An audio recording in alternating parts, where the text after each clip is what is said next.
अस्सलाम वालेकुम, मैं हूं शाहजेब खानजादा। इस वक्त दुनिया के ताकतवर तरीन मुमालिक की खारजा पॉलिसी का इन्हिसार तेल की फराहमी और उसकी कीमतों पर है और मामला इस कदर शिद्दत इख्तियार कर गया है कि देरीना दोस्त मुमालिक एक दूसरे के खिलाफ खड़े हो गए हैं। अमरीका और सऊदी अरब एक दूसरे के आमने सामने हैं और इस पूरी सूरत हाल में पाकिस्तान सऊदी अरब के साथ खड़ा हो गया है। इस वक्त अमरीका और सऊदी अरब जो देरीना दोस्त मुमालिक हैं उनमें इख्तिलाफ बढ़ता जा रहा है। दोनों मुमालिक की तरफ से एक दूसरे के खिलाफ बयानात का सिलसिला जारी है और इस सब की वजह तेल की पैदावार से मुतालिक अमरीका और सऊदी अरब के दरमियान इख्तिलाफात हैं। और अमरीका का यह दावा है कि सऊदी अरब रूस को मजबूत कर रहा है। गुज़िश्ता कई महीनों से अमरीका सऊदी अरब से इसरार कर रहा था कि वो तेल की पैदावार में इजाफा करें ताकि आलमी मार्केट में तेल की सप्लाई चेन में बेहतरी आए और तेल की कीमतों में मजीद कमी हो, क्योंकि नवंबर में अमरीका में मिड टर्म इंतखाबात होने हैं और रूस यूक्रेन तनाज़े की वजह से दुनिया भर में तेल और गैस की सप्लाई चेन मुतासिर हो गई है, जिससे तेल की कीमतों में गैर मामूली इजाफा हो गया है। और अमरीका में भी तेल की बढ़ती कीमतों से अमरीकी शहरी मुतासिर हुए हैं। अमरीका और यूरोपीय ममालिक को 40 साल की बुलंद तरीन महंगाई का सामना है और इस वक्त भी सामना है। हालांकि तेल की कीमतों में कुछ कमी आई है और इस महंगाई की वजह से शरह सूद बढ़ रही है, मुआशी तरक्की बुरी तरह मुतासिर हो रही है और मगरबी ममालिक को रिसेशन का सामना है। महंगाई की वजह से हुकूमतें अपनी अपनी आवाम में गैर मकबूल हो रही हैं। इसलिए बाइडेन इंतजामिया चाहती थी कि वह नवंबर में मिड टर्म इंतखाबात से पहले अपने मुल्क में तेल की कीमतें कम कर दें ताकि डेमोक्रेटिक पार्टी को सियासी फायदा हासिल हो। मगर गुज़िश्ता दिनों सऊदी अरब की सरबराही में ओपेक प्लस मुमालिक यानी organization of petroleum exporting countries ने रूस समेत दीगर मुमालिक के साथ फैसला कर दिया कि वो तेल की पैदावार बढ़ाने के बजाय रोजाना की बुनियाद पर तेल की पैदावार में 20 लाख बैरल कटौती करेंगे। फिर अमरीकी अखबार वॉल स्ट्रीट जर्नल में खबर आई कि कुवैत, बहरीन और इराक इस कटौती के हामी नहीं थे, मगर सऊदी अरब ने सबको राजी किया और रूस ने भी सऊदी अरब का साथ दे दिया। इस फैसले के बाद तेल की कीमतें जो मुमकिन मुआशी बहरान की वजह से गिरकर $76 फी बैरल पर आ गई थी, वो वापस बढ़कर $90 फी बैरल पर उस वक्त चली गई और दोबारा $100 फी बैरल से ऊपर जाने की बातें होने लगी। और सऊदी अरब की सरबराही में ओपेक प्लस के इस फैसले ने अमरीका को बरहम कर दिया है और अमरीका ने इस पूरे मामले की जिम्मेदारी सऊदी अरब पर डाल दी है। अमरीकी सदर बाइडेन ने सऊदी अरब से अपने दो तरफा ताल्लुकात पर नजरसानी का ऐलान कर दिया है और दावा किया है कि सऊदी अरब के इस फैसले के नताइज होंगे। सिर्फ यही नहीं, अमरीका से सऊदी अरब को असलहे की फरोख्त बंद करने के बयानात भी दिए जा रहे हैं और इस वक्त अमरीकी कानून साज सऊदी अरब में सरमायाकारी के मुख्तलिफ मुआहदों पर नजरसानी का मुतालबा भी कर रहे हैं। सिक्योरिटी के हवाले से जो नजरसानी है उसका मुतालबा कर रहे हैं और दबाव बढ़ रहा है कि अमरीका किसी भी वक्त कोई सख्त फैसला ले सकता है। और अमरीका सऊदी अरब के खिलाफ सख्त बयानात इसलिए दे रहा है क्योंकि अमरीका को लगता है कि सऊदी अरब ने तेल की कटौती का फैसला रूस को फायदा पहुंचाने के लिए किया है और अमरीका की रूस पर पाबंदियों को नाकारा करने के लिए किया है, क्योंकि सऊदी अरब के इस फैसले से जो तेल की कीमतें बढ़ेंगी उसका मुआशी फायदा रूस उठाएगा। और अमरीका का दावा है कि सऊदी अरब का यह फैसला मुआशी नहीं बल्कि सिफारती है, सियासी है। दिलचस्प बात यह है कि अमरीका ने सऊदी अरब पर वाजे किया था कि वो तेल की पैदावार में कटौती के फैसले को 1 माह तक मुलतवी कर दे, मगर सऊदी अरब ने ऐसा भी नहीं किया और यह कयास राइयां हो रही हैं कि सऊदी अरब ने यह फैसला इसलिए मुलतवी नहीं किया क्योंकि वो अमरीकी सियासत पर भी असरअंदाज होना चाहता है ताकि मिड टर्म इंतखाबात में बाइडेन की इंतजामिया को नुकसान उठाना पड़े। इसलिए अमरीका की डेमोक्रेटिक पार्टी की तरफ से भी ये इल्ज़ाम सामने आ रहा है कि सऊदी क़यादत सदर बाइडेन के मुकाबले में रिपब्लिकन पार्टी और ट्रंप को मजबूत करना चाहती है, क्योंकि ट्रंप के साथ सऊदी क़यादत के बहुत बेहतर ताल्लुकात थे, मगर सऊदी अरब ने वाज़ेह किया है कि उसके फैसले का अमरीकी सियासत से कुछ लेना देना नहीं है और अगर तेल की कीमतों में कटौती के फैसले को मुलतवी किया जाता तो उसके मनफी मुआशी नताइज होते। इसलिए यह फैसला सिर्फ और सिर्फ अपनी मईशत को मद्देनजर रखकर किया गया है। लेकिन अमरीका सऊदी अरब की इस पोजीशन को तस्लीम करने से इनकारी है।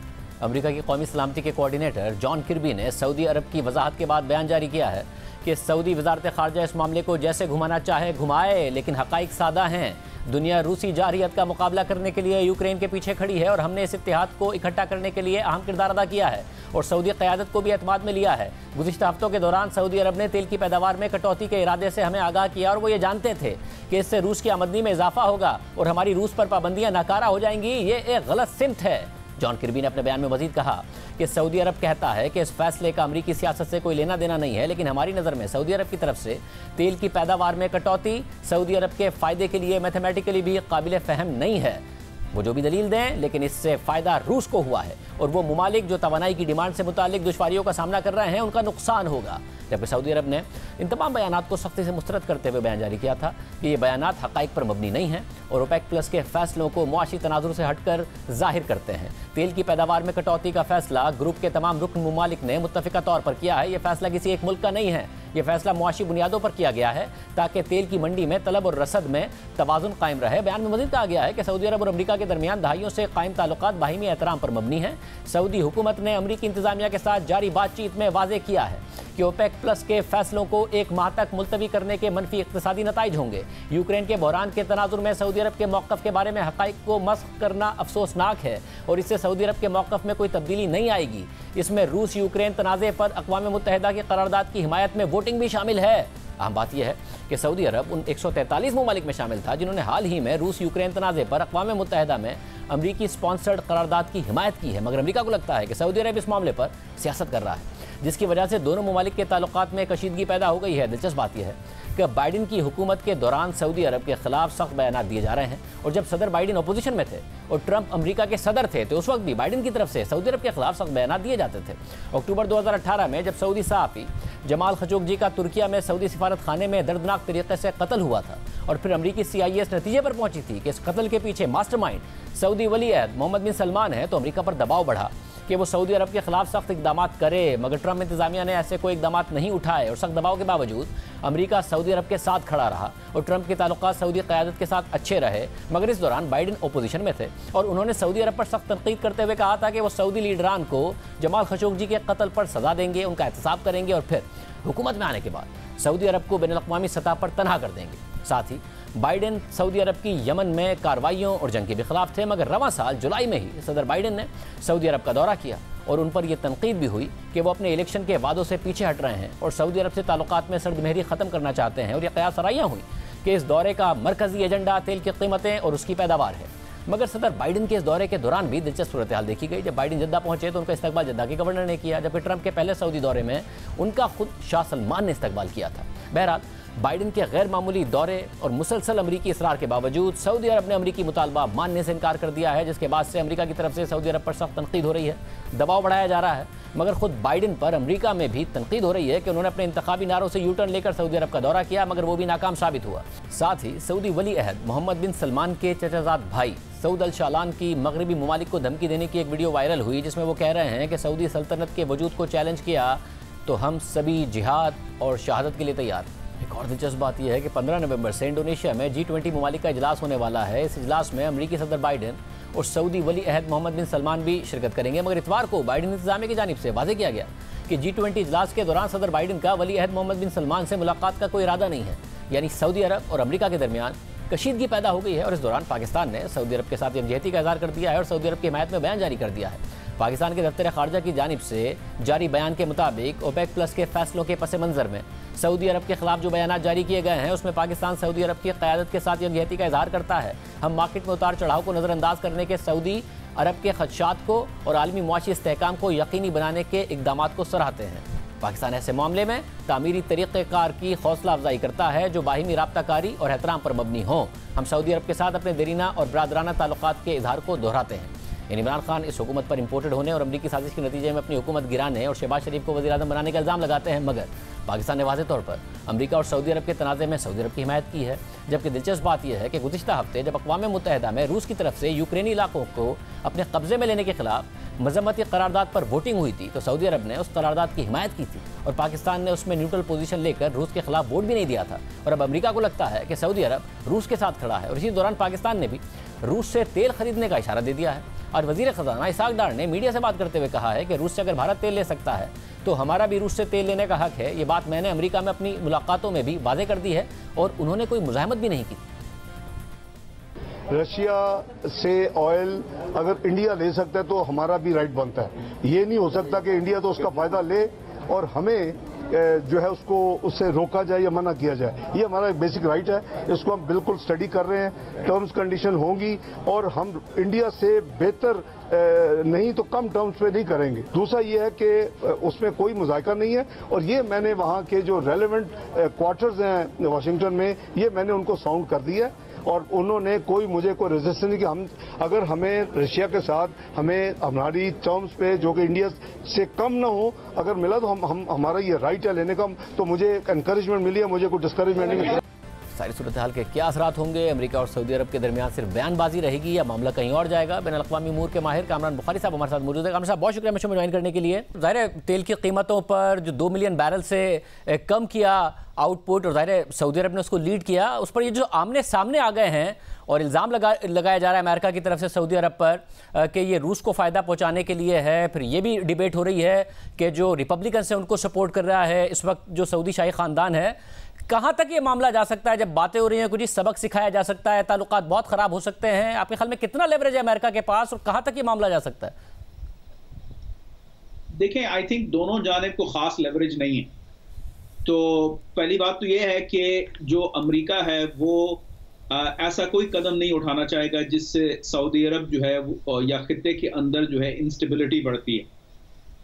क्योंकि अगर अमेरिका की जानिब से जो है कोई सख्त कार्रवाई की जाती है तो वो सऊदी अरब और मशरिक़ वस्ता के लिए जो है वो अच्छा नहीं होगा, क्योंकि आप कमज़ोर कर रहे हैं एक एलाई को और उसका फ़ायदा जो है वो ईरान को होगा।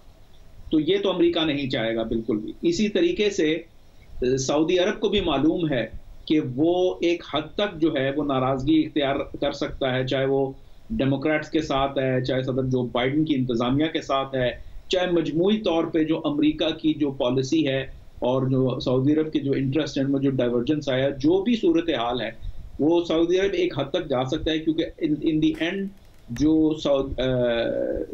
सऊदी नेशनल सिक्योरिटी है उसका जामिन जो है वो अमेरिका है। लेकिन आई थिंक के सऊदीज जो हैं वो समझते हैं कि उनके पास गुंजाइश है कि वो जो तेल की कीमतें हैं, क्योंकि उनका मफाद जो है वो तेल की कीमतों को बरकरार रखना है अपने बजटरी पॉइंट ऑफ व्यू से, अपने जो नेशनल जो उनकी इकोनॉमिक फाइनेंशियल सिचुएशन है उसको बरकरार रखने के लिए। अब उसमें तजाद आ चुका है। जो अमेरिका की जो है जो ज़रूरत अमेरिका की ज़रूरत है, एक तो तेल की कीमतें कम की जाएं क्योंकि जो है महंगाई की वजह से, दूसरा ये है कि रूस के साथ जो इल्हाक हो रहा है वो ठीक नहीं है। तो आई थिंक कि खटाई पड़ी है, लेकिन ये कोई बहुत बड़ा ब्रीच अनकरीब मुझे नहीं लगता कि होगा, क्योंकि दोनों तरफ गुंजाइश नहीं है। मगर जब कहा गया सऊदी अरब की तरफ से कि जी मुआशी रीजंस की वजह से किया है, तो अमेरिका की तरफ से ये बात एक्सेप्ट नहीं की जा रही है और वो कहते हैं मैथमेटिकली भी ये बात नहीं समझ आती कि अपना ही आउटपुट कम करके सऊदी अरब को ज़्यादा फ़ायदा कैसे होगा। वो बार बार ये रिपीट किया जा रहा है कि ये रूस को फ़ायदा पहुँचाने के लिए है, ये सिफारती फ़ैसला है, सियासी फ़ैसला है, ना कि मुआशी फ़ैसला है। तो आपके ख्याल में अमेरिका को ये आखिर में समझ में आ जाएगी? देखें, जो बयान पब्लिकली दिए जाते हैं ना, तो उनका काम ही यही होता है कि वो दिए इसलिए जाते हैं कि वो परसेप्शन शेपिंग करें, दबाव डाल सकें। वो असल हकीकत से जो है उनकी लिंकेज जो है बड़ी कमज़ोर होती है। तो रेटरिक की तरफ तो हम जो है उसको आप पसे पर्दा एक तरफ रख दें। जो हकीकत ये है कि देखें इस वक्त अमेरिका की क्या ज़रूरत है। अमेरिका की ज़रूरत है डोमेस्टिकली महंगाई, जो फ्यूल की जो प्राइसेस हैं वो नीचे रहें, और क्योंकि इलेक्शन आ रहे हैं मिड टर्म कुछ हफ्तों में, और फिर सदर जो बाइडन जो है वो 2024 की रेस में दाखिल हो जाएंगे, और चाहे वो जो है ना कैंडिडेट बनते हैं या उनकी जगह कोई और बनता है, लेकिन वो रेस शुरू हो जाएगी और उसमें फिर इनके मुखालफिन को भरपूर फायदा होगा अगर महंगाई रहेगी।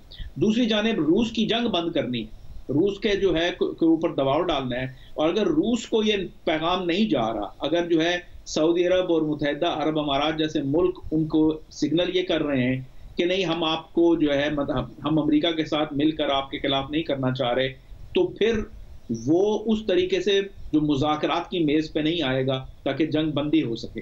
तो ये अमेरिका की मांगे हैं। इसमें जो है ये कैसे हासिल होगा वो अलहदा है, और जो बयानबाजी हो रही है कि अच्छा जी ये तो हमारे इकोनॉमिक्स की वजह से हो रहा है, तो अमेरिका की जानिब से आ रहा है कि सियासी है, ये परसेप्शन शेपिंग है। हकीकत यह है कि इनको जो है एक दूसरे के साथ एक अपना नेगोशिएट करना है, और वो नेगोशिएशन पब्लिकली नहीं होगा, वो नेगोशिएशन जो है अपना बैकग्राउंड में होगा। लेकिन जब तक वहां पहुंचते नहीं है तो आपको ये रेटरिक और पब्लिक जो है स्टेटमेंट्स की बूछाड़ नजर आएगी। अच्छा, और पाकिस्तान हमें नजर आया कि रूस के खिलाफ फिर वोट नहीं दिया गया। फिर जो सऊदी अरब और अमेरिका आमने सामने आए हैं, पाकिस्तान की तरफ से सऊदी हिमायत में बयान दिया गया। हालांकि ज़ाहिर है तेल की कीमतें बढ़ती हैं तो पाकिस्तान की मईशत को नुकसान होता है, पाकिस्तान एक ऑयल इंपोर्टिंग कंट्री है। मगर वज़ीर ख़जाना वापस आए अमेरिका से, उन्होंने कहा, मैंने उन्हें भी बात समझाई है कि हम भी रूस से तेल दरामद करेंगे अगर भारत कर रहा है। हालिया जो सदर बाइडेन का बयान था उसके बाद भी हमें नजर आया कि एक्सप्लेनेशन आई अमेरिका की तरफ से। पाकिस्तान अमेरिका के ताल्लुकात को आप इस तनाजुर में कैसे देख रहे हैं? देखें, पहली बात तो ये है कि चाहे वो इमरान खान की इंतजामिया थी, चाहे वो इस वक्त जो है जो पीडीएम की हुकूमत है, कोई भी अगर ये कहेगा कि भाई हम रूस से तेल बरामद करेंगे तो मैं समझता हूं कि ये नॉन स्टार्टर है। क्योंकि अपना एक तो कभी जो है जो सप्लाई चेन है वो उस तरह की नहीं है कि रूस ने टैप खोल दिया और आपको मिल गया। अगर फर्ज कीजिए कि सैंक्शंस ना भी हों, ये हो भी सकता है, तो ये तो होने नहीं वाला। तो ये जो है ये सियासी बयानबाजी है, इसमें हकीकत नहीं है और पाकिस्तान की ज़रूरियात मगरिब से जुड़ी हुई है। तो पाकिस्तान किसी किस्म की कोई जारहाना कार्रवाई नहीं करेगा। जिस तरीके देखें, सऊदी अरब अगर कर रहा है तो सऊदी अरब खाम तेल का बहुत बड़ा एक्सपोर्टर है, उसके पास गुंजाइश है, उसकी एक हैसियत है। पाकिस्तान इस वक्त कर्जों में डूबा हुआ है, पाकिस्तान इस वक्त बैंकरप्सी के दहाने पर है, पाकिस्तान के पास वो लेवरेज नहीं है। तो मैं समझता हूं कि ये होम फ्रंट पे, ताकि जो है इमरान खान साहब की जानिब की तरफ से जो तनकीद आती है या वो सियासी तौर पे इसको अपने मुखालफिन के खिलाफ इस्तेमाल ना कर सकें, तो इस वजह से ये बयान आता है।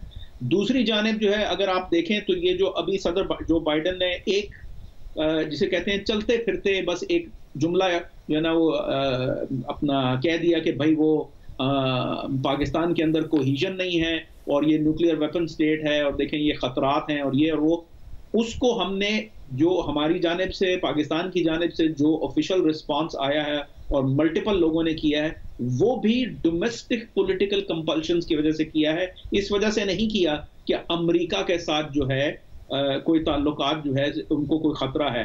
ओवरकिल किया है, मुझे नहीं लगता, मेरी समझ में तो यही आता है कि इस बयान को नजरअंदाज कर देने की जरूरत थी, जैसे अमेरिका ने इमरान खान साहब के बयान को नजरअंदाज किया जब उन्होंने इल्जाम लगाया कि जी assistant secretary of state for south and central Asian affairs ने उनकी हुकूमत का तख्ता उल्टाने में साजिश की है। तो उनकी तरफ से कोई बयान नहीं आया, इसी तरीके से इस तरफ से बयान नहीं आना चाहिए था।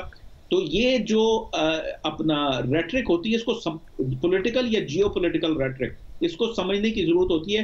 हर चीज को जो है वो उस पर छलांग लगाने की जरूरत नहीं है। जो मुख्तलिफ प्रेस ब्रीफिंग्स हुई उसमें तो उन्होंने डिनाई किया कि जो इमरान खान साहब इल्जामात लगा रहे हैं वो दुरुस्त नहीं है, लेकिन उन्होंने बैठ के कोई बहुत बड़ा प्रेस कॉन्फ्रेंस तो नहीं कर दी ना। उन्होंने जाके कोई बहुत बड़ी जो है वो ऑफिशियल स्टेटमेंट नहीं दी, किसी ने पूछ लिया तो जवाब दे दिया।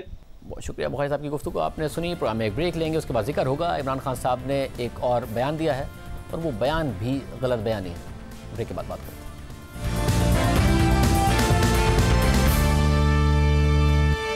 पाकिस्तान में आज़ादी सहाफ़त का मयार किसी भी दौर में अच्छा नहीं रहा है। हर दौर में मीडिया पर कदगरें लगाई जाती रही, सहाफ़ी पाबंदियों का शिकार रहे हैं। मौजूदा हुकूमत भी अपोजिशन में तो आज़ादी सहाफ़त के लिए आवाज़ उठाती रही, मगर जब खुद हुकूमत में आए तो उनके रवैये पर भी आज़ादी सहाफ़त के हवाले से सवालात उठ रहे हैं। मगर इमरान खान वो वाहिद लीडर हैं जो हुकूमत में आने से पहले भी, हुकूमत में होते हुए भी और हुकूमत से निकलने के बाद भी सहाफ़ियों को बराह रास्त तनकीद का निशाना बनाते रहे हैं और उन पर मन घड़त इल्ज़ामात लगा रहे हैं, बयानियाँ बना रहे हैं कि जो उनके हक़ में, उनके साथ, उनके जलसे जुलूसों और तकरीबात में खड़ा हो और खुलेआम उन्हें सपोर्ट करे वो तो आज़ाद सहाफ़ी है, और जो उन पर तनकीद करे या उनका साथ ना दे वो बिका हुआ है। ये बात उसी पॉपुलिस्ट प्ले बुक में से है जिसका पहला उसूल है कि हक़ाइक़ पर मबनी तनकीद करने वालों को इतना डिस्क्रेडिट कर दो कि कम से कम आपके अपने सपोर्टर्स हक़ाइक़ के बजाय हक़ाइक़ बयान करने वाले का चेहरा देखकर आंखें बंद कर लें।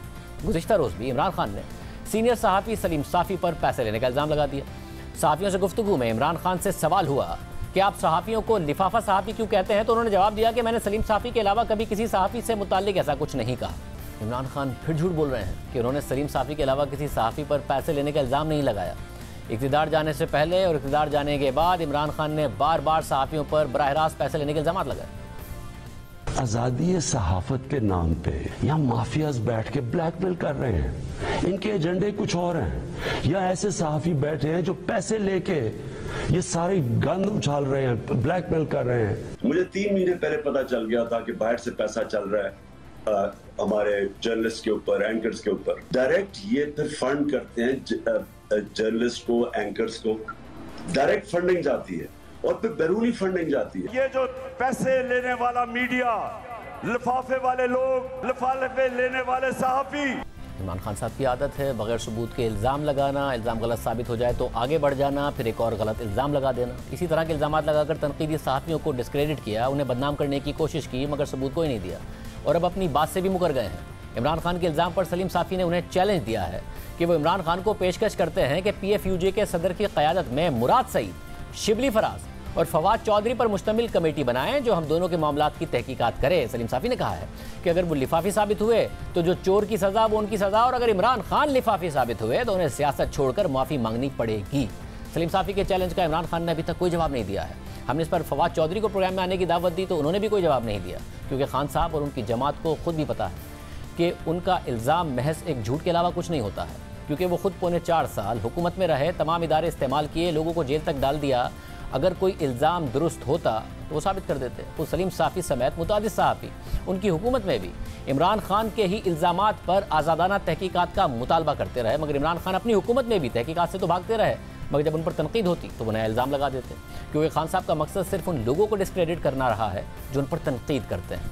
आपके सामने सिर्फ एक मिसाल रखते हैं। 2013 के इलेक्शन के बाद इमरान खान ने सीनियर सहाफ़ी और पंजाब के निगरान वज़ीर आला नजम सेठी पर 35 पंक्चर का इल्ज़ाम लगा दिया। उन पर नून लीग के हक़ में धांधली का इल्ज़ाम लगा दिया। देखिए इमरान खान ने कैसे नजम सेठी पर बरह रास्त इल्ज़ामात लगाए और बयान बनाया। 35 पंक्चर तो वाज़े तौर पे मुलव्वस थे। तीसरा जो खिलाड़ी इसमें था वो 35 पंचर वाले नजम सेठी साहब, केयरटेकर गवर्नमेंट वाले, ये साथ मिले हुए थे। तोहफा दिया गया, ये 35 पंचर का तोहफा दिया गया या पता नहीं किस।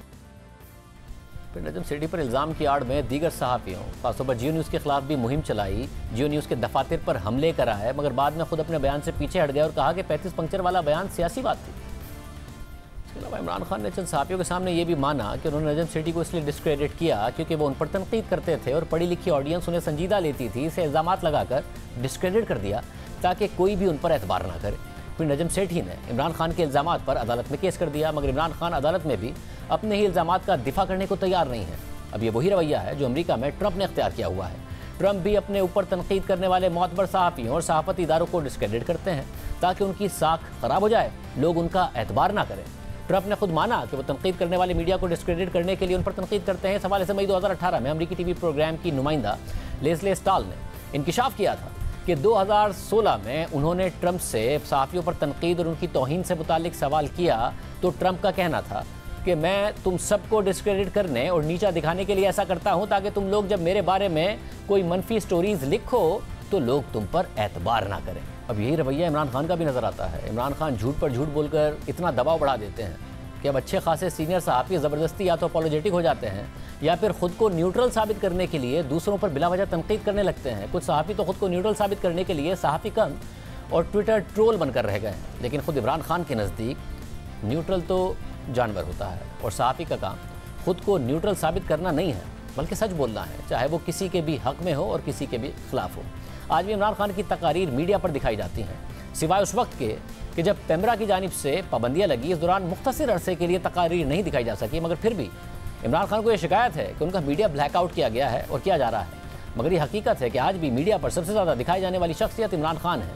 इसके अलावा इमरान खान हमेशा सहाफ़ियों के साथ साथ ख़वातीन से मुताल्लिक नाजेबा बयानात देते हैं, विक्टिम ब्लेमिंग करते हैं। कल एक दफ़ा फिर उन्होंने इंतहाई नामुनासिब बयान दिया। इमरान खान ने खातून सहाफ़ी गरीदा फारूकी से मुताल्लिक अपने कारकुनों की जानिब से नामुनासिब सोशल मीडिया कैंपेन के हवाले से ये कहने के बजाय कि मेरे मर्द कारकुन गलत कर रहे हैं वो ऐसा ना करें, उल्टा ये कह दिया कि गरीदा फारूकी मर्दों में घुसेगी तो ऐसा ही होगा कि आबैल मुझे मार, यानी जिम्मेदारी उल्टा गरीदा फारूकी पर डाल दी। हालांकि इस माशरे में तो खातून सहाफ़ियों की हौसला अफजाई होनी चाहिए कि वो बहादुरी से अपना काम करें, मगर इमरान खान बार बार साबित करते हैं कि ख़वातीन से मुताल्लिक वो कैसी मनफी सोच रखते हैं, विक्टिम ब्लेमिंग करते हैं। यहाँ तक कि बतौर वज़ीर आज़म इमरान खान ने रेप और जिनसी हिरासानी से मुताल्लिक कहा था कि अगर एक खातून बहुत छोटे कपड़े पहनती है तो उसका मर्दों पर असर होगा, बशर्ते कि मर्द रोबोट ना हो।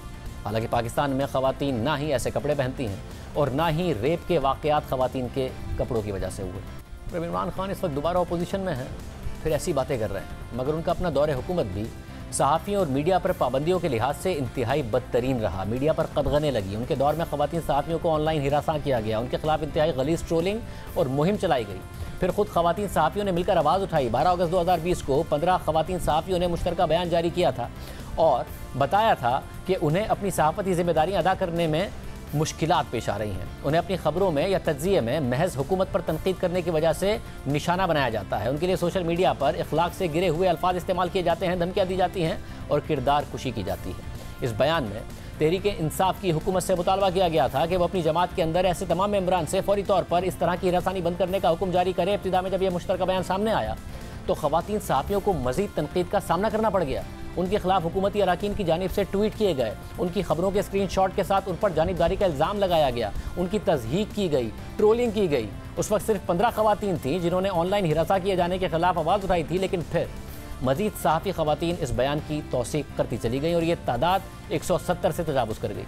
सितंबर 2020 में एक मुश्तरका बयान सामने आया जिसकी तौसीक़ मर्द सहाफ़ियों ने भी की। ख़वातीन सहाफ़ियों के मुश्तरका बयान के मुताबिक हुकूमत से वाबस्तगी रखने वालों और सियासी जमातों, उनके हामियों और सोशल मीडिया विंग्स की तरफ से ख़वातीन सहाफ़ियों पर हमले हमारे काम, ज़हनी सेहत और तहफ़्फ़ुज़ को बुरी तरह मुतासिर कर रहे हैं। इन हमलों में सिर्फ पर मबनी हमले, जिनसी हिरासानी और गैर इम्तियाज़ी सलूक शामिल हैं। बयान के मुताबिक जो चीज़ें हमारी साथी ख़वातीन सहाफ़ियों ने 12 अगस्त को रिकॉर्ड पर रखी, हम उनकी तौसीक़ करते हैं और मीडिया में ख़वातीन को जिस किस्म की कैफियत का सामना है और इसे सामने लाने के लिए इस दायरा कार को बढ़ाते हैं। बयान में कहा गया कि मीडिया में काम करने वाली ख़वातीन को जिस किस्म की ट्रोलिंग और बेहूदगी का सामना है वो अखलाकियात के तमाम इक़दार को मजरू करते हैं। साथ ही ऐसे मामलात पर हुकूमत, सियासी जमातों और इदारों ने कोई एक्शन नहीं लिया। ख़वातीन सहाफ़ियों ने अपने बयान में कहा था कि हम ये मुतालबा करते हैं कि हमें वफाकी और सूबाई हुकूमतों के सोशल मीडिया सेल्स के मैंडेट का बताया जाए जो टैक्स पेयर्स के पैसों से चल रहे हैं। बयान में ख़वातीन सहाफ़ियों ने कहा कि अक्सर ये लगता है कि इन सोशल मीडिया सेल्स का मैंडेट यही है कि वो सहाफ़ी और तज्ज़ियाकारों को बिना किसी सबूत के बदनाम करें। हम मुतालबा करते हैं कि तमाम सियासी जमातें और इदारे अपने सोशल मीडिया विंग्स के मैंडेट से काबिल तस्दीक शफाफियत को यकीनी बनाएं। ये मुसलसल हमले सहाफ़त पर लोगों के एतमाद को मजरूह करते हैं और जमहूरियत के बुनियादी उसूलों के खिलाफ हैं, जिसकी वजह से हम ख़वातीन सहाफ़ियों के लिए डिजिटल प्लेटफॉर्म पर एक्टिव रहना या आज़ादाना तौर पर इंगेज करना मुश्किल हो गया है। हिरासानी, मुसलसल ताक़ुब के खौफ और अपने वक़ार को बचाने के लिए हम में से बहुत सी सहाफ़ियों ने ख़ुद को सेल्फ सेंसर कर दिया है और इस तरह हम मालूमात शेयर करने, अपनी राय देने और ऑनलाइन प्लेटफॉर्म पर एक्टिव रहने से ख़ुद को रोकते हैं, जिसका मतलब है कि हमें आज़ादी इज़हार राय का हक इस्तेमाल करने से रोका जा रहा है। ख़वातीन सहाफ़ियों ने बयान में कहा कि हम हुकूमत और सियासी जमातों से मुतालबा करते हैं कि फौरी तौर पर अपनी अपनी सोशल मीडिया टीम्स के लिए कोड ऑफ कंडक्ट बनाया जाए, तहकीकात की जाएँ ताकि नेटवर्क्स का पता लगाया जाए जो ख़वातीन सहाफ़ियों के खिलाफ इन मुनज़्ज़म हमलों को लॉन्च करते और चलाते हैं। मगर फिर तहरीक-ए-इंसाफ की हुकूमत ने कोई कार्रवाई नहीं की, बल्कि हुकूमत के सीनियर रहनुमाओं ने भी उल्टा इन ख़वातीन सहाफ़ियों पर तनकीद शुरू कर दी और सोशल मीडिया पर उनकी मज़ीद तज़हीक और ट्रोलिंग कराई गई। तहरीक-ए-इंसाफ 2018 में इक़्तिदार में आई तो सहाफ़ियों पर हमले हुए, सहाफ़ियों को ऑफेयर कर दिया गया, नौकरियों से निकलवाया गया। मीर शकील उर रहमान को एक 35 साल पुराने मुकदमे में गिरफ्तार कराया गया, 8 महीने जेल में रखा गया और फिर इमरान खान ही के दौर में वो अदालत से बाइज़्ज़त बरी हुए और इल्ज़ामात झूठे साबित हुए। किसी सहाफ़ी को घर में घुसकर मारा गया, किसी को गोली मार दी गई, किसी को उठाकर गायब कर दिया गया और इस सब में अफसोस की बात यह थी कि हुकूमती वज़रा उनमें से मुतअद्दिद सहाफ़ियों के साथ खड़े होने के बजाय उनका मजाक उड़ाते थे।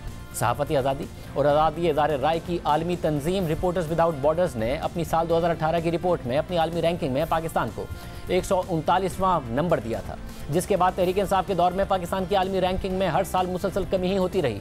रिपोर्टर्स विदाउट बॉर्डर्स की 2019 की रिपोर्ट में आज़ादी इज़हार राय और आज़ादी सहाफ़त में पाकिस्तान की रैंकिंग मज़ीद कम हुई और वो 139 से कम होकर 142 पर आ गई और फिर इसके बाद 2020 और 2021 में पाकिस्तान की रैंकिंग मज़ीद 3 दर्जे कम होकर 145 पर आ गई। सिर्फ यही नहीं, इसी इदारे रिपोर्टर्स विदाउट बॉर्डर्स ने गुज़िश्ता साल जुलाई में साबिक़ वज़ीर आज़म इमरान खान को प्रीडेटर्स ऑफ प्रेस फ्रीडम की फहरिस्त में शामिल किया था, यानी मीडिया की आज़ादी के खिलाफ इमरान खान को एक दरिंदा करार दिया था। इमरान खान के अलावा भारतीय वज़ीर आज़म नरेंद्र मोदी और 37 दीगर हुक्मरानों को भी इस फहरिस्त में शामिल किया गया था और इसकी वजह के बारे में रिपोर्ट में बताया गया था कि ये तमाम 37 हुक्मरान सेंसरशिप के ज़रिए सहाफ़ियों को जेल में डालकर या उन पर तशद्दुद के ज़रिए आज़ादी सहाफ़त को कुचलते हैं। वज़ीर आज़म इमरान खान के बारे में रिपोर्ट कहती है कि उन्होंने 2018 में हुकूमत मिलने के बाद से ही मीडिया की आज़ादी पर पाबंदियां लगाना शुरू कर दी थीं। उनके दौर में जमहूरी क़ुव्वतें कमज़ोर हुई हैं और सिविलियन बालादस्ती के बजाय डीप स्टेट मजबूत हुई है। प्रोग्राम एक ब्रेक शामिल करते हैं।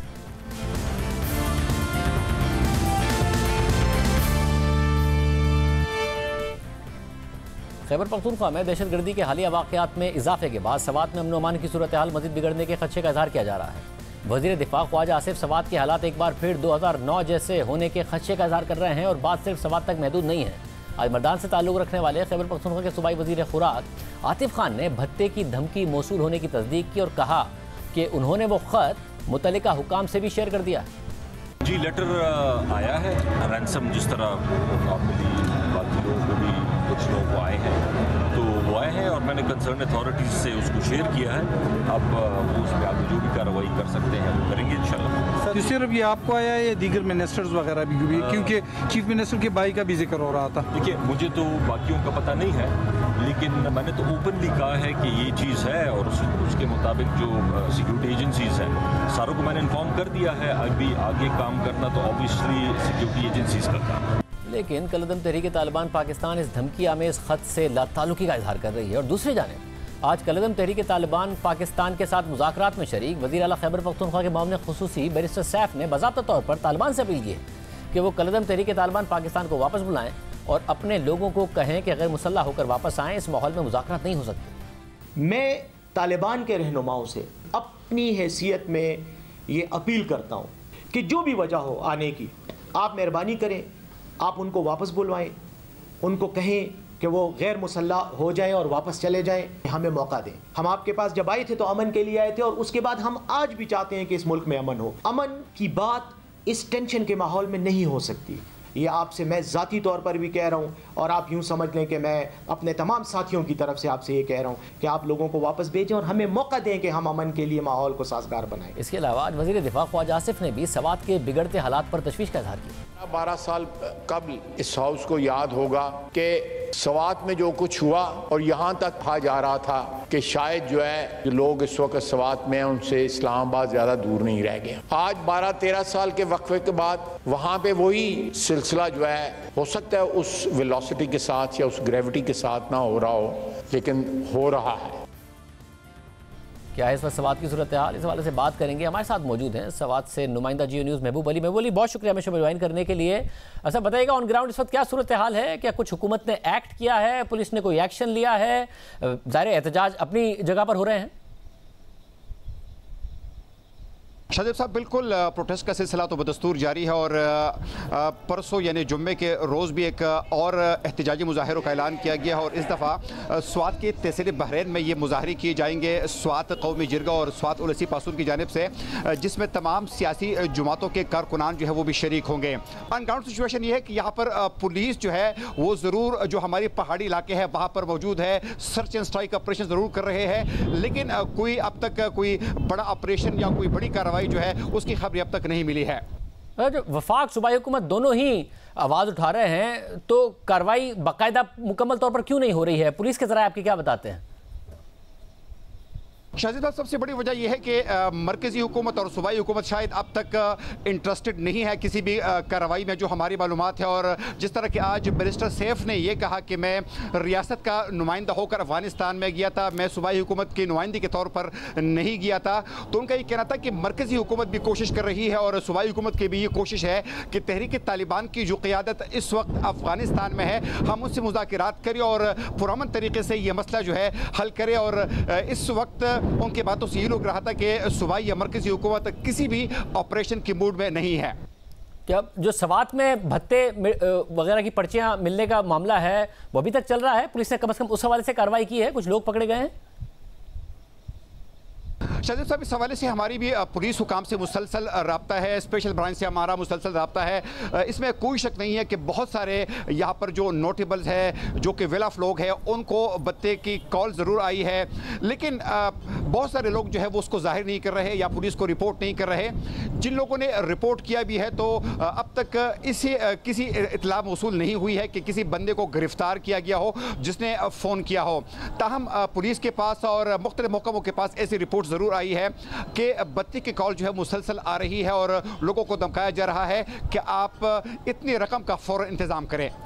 और जब टीटीपी जिम्मेदारी नहीं कबूल कर रही है तो फिर कौन है इस वक्त? कुछ समझ में आ रहा है पुलिस को भी कि क्या सूरत हाल है उस वक्त? आप कैसे देख रहे हैं? ज़ाहिर है आपका बहुत तजर्बा है इन तमाम मामलों को कवर करने का। शाहजेब साहब, जो हमारी मालूमात है तो आज जिस तरह बैरिस्टर सैफ ने अपने प्रेस कॉन्फ्रेंस में भी कहा कि यहाँ पे जो मुख्तलिफ ग्रुप्स हैं तो वो वेल कनेक्टेड नहीं है एक दूसरे के साथ।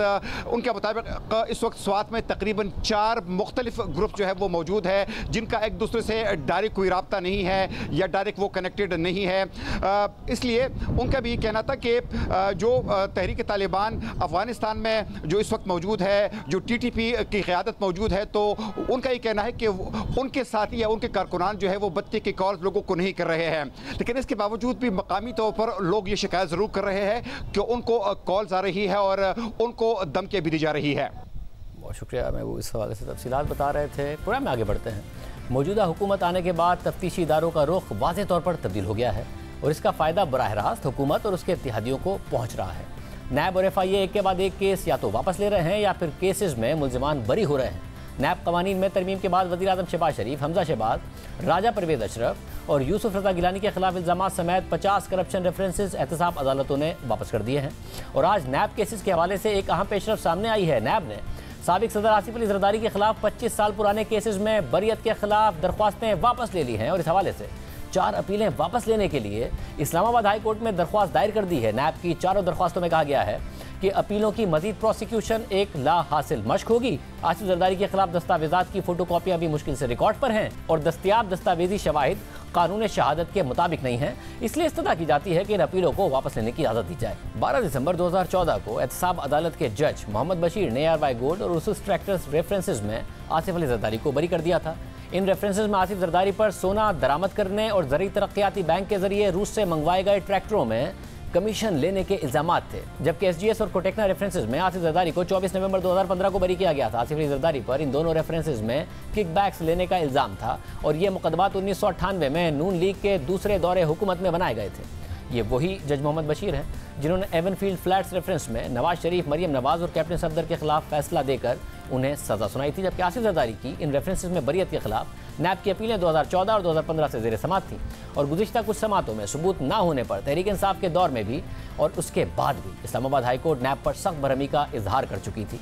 मौजूदा हुकूमत नैब तरमीमी ऑर्डिनेंस लेकर आई, जिसके बाद से मुसलसल नैब रेफरेंसेज वापस हो रहे हैं और नैब तरमीमी ऑर्डिनेंस के खिलाफ तहरीक इंसाफ ने सुप्रीम कोर्ट से रुजू कर रखा है और तहरीक इंसाफ का दावा है कि नैब ऑर्डिनेंस में तरामीम से हुक्मरान इत्तेहाद को फ़ायदा हो रहा है। लेकिन इस दावे के बरस गुज़िश्ता दिनों मरियम नवाज और एहसन इकबाल भी नैब के केसेस में बरी हुए, लेकिन उन्होंने इन तरामीम का सहारा नहीं लिया था, जबकि आसिफ जरदारी की अपीलें भी नैब ने खुद ही वापस ले ली।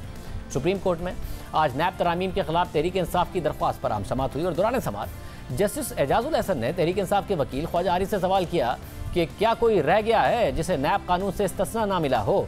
तहसील काउंसिल चेयरमैन और वाइस चेयरमैन के फैसले भी मुस्तस्ना हो गए हैं। जस्टिस मंसूर अली शाह ने रिमार्क दिए कि माली फ़ायदा साबित किए बगैर किसी फैसले को गलत करार नहीं दिया जा सकता। बज़ाहिर अफसरान और अवामी ओहदेदारान को फैसला साजी की आज़ादी दी गई है। नई तरामीम के बाद मुल्जिम नैब कानून से बच निकलने पर दूसरे कानून में फंस जाएगा। आपके दलाइल से ऐसा लगता है कि एहतसाब सिर्फ नैब कर सकता है। एहतसाब के लिए दीगर इदारे भी मौजूद हैं। आमदनी से ज़ायद असासों का जुर्म आज भी नैब कानून में मौजूद है। क्या अदालत अब कानून के डिज़ाइन का जायज़ा भी लेगी? अदालत पार्लियामेंट के साथ चालाकी को कैसे मंसूब कर सकती है? इस तरह तो कल को कोई भी अदालत में आकर कह देगा कि आमदनी से ज़ायद असासों पर फांसी होनी चाहिए। बहस अदालत में नहीं बल्कि कौमी असम्बली में होनी चाहिए। जस्टिस मंसूर अली शाह ने तहरीक इंसाफ के वकील ख्वाजा आरिफ से सवाल किया कि पाक फौज को नैब कानून से इस्तिस्ना क्यों दिया गया है? सारा पैसा और कारोबार तो फौज के पास है। क्या फौज एहतसाब से बालातर है? मुल्क में सबसे बड़ा कारोबार फौज करती है। इमरान खान ने फौज के एहतसाब का नुक्ता दरख्वास्त में क्यों नहीं उठाया? अवामी ओहदेदारों ही के हवाले से सुप्रीम कोर्ट में आज एक और अहम समात हुई है। ताहयात नाअहली के खिलाफ फैसल वाउडा की अपील पर चीफ जस्टिस पाकिस्तान की सरबराही में 3 रुकनी बेंच ने समात की और समात के दौरान जस्टिस मंसूर अली शाह ने रिमार्क दिए हैं कि फैसल वाउडा का एक और झूठ सामने आ गया है। दौरान समात फैसल वाउडा के वकील वसीम सज्जाद ने बताया कि रिटर्निंग अफसर ने मनसूख शुदा अमरीकी पासपोर्ट देखकर तसल्ली की, जिस पर जस्टिस आयशा मलिक ने रिमार्क दिए कि आप जिस मनसूख शुदा पासपोर्ट पर इन्हिसार कर रहे हैं वो तो एक्सपायर्ड था। रिटर्निंग अफसर को पासपोर्ट 2018 में दिखाया गया था जो 2015 में एक्सपायर हो चुका था। मनसूख शुदा पासपोर्ट शहरियत छोड़ने का सबूत कैसे हो सकता है? चीफ जस्टिस पाकिस्तान उमर अता बंदियाल ने रिमार्क दिए कि मामला तो बहुत संजीदा हो गया है, जबकि जस्टिस मंसूर अली शाह ने रिमार्क दिए कि फैसल वाउडा का एक और झूठ सामने आ गया है। जस्टिस आयशा मलिक ने रिमार्क दिए कि जो पासपोर्ट रिकॉर्ड पर है उसका और मनसूख शुदा पासपोर्ट का नंबर मुख्तलिफ है। इससे वाज़ेह होता है कि ज़ायदुल मियाद होने के बाद नया पासपोर्ट भी जारी हुआ। इस पर फैसल वाउडा के वकील वसीम सज्जाद ने तैयारी के लिए मजीद वक्त मांग लिया, जिस पर जस्टिस मंसूर अली शाह ने रिमार्क दिए कि इन सवालात के जवाबात आपको आइंदा हफ्ते भी नहीं मिलने हैं। जादी अल्लाह।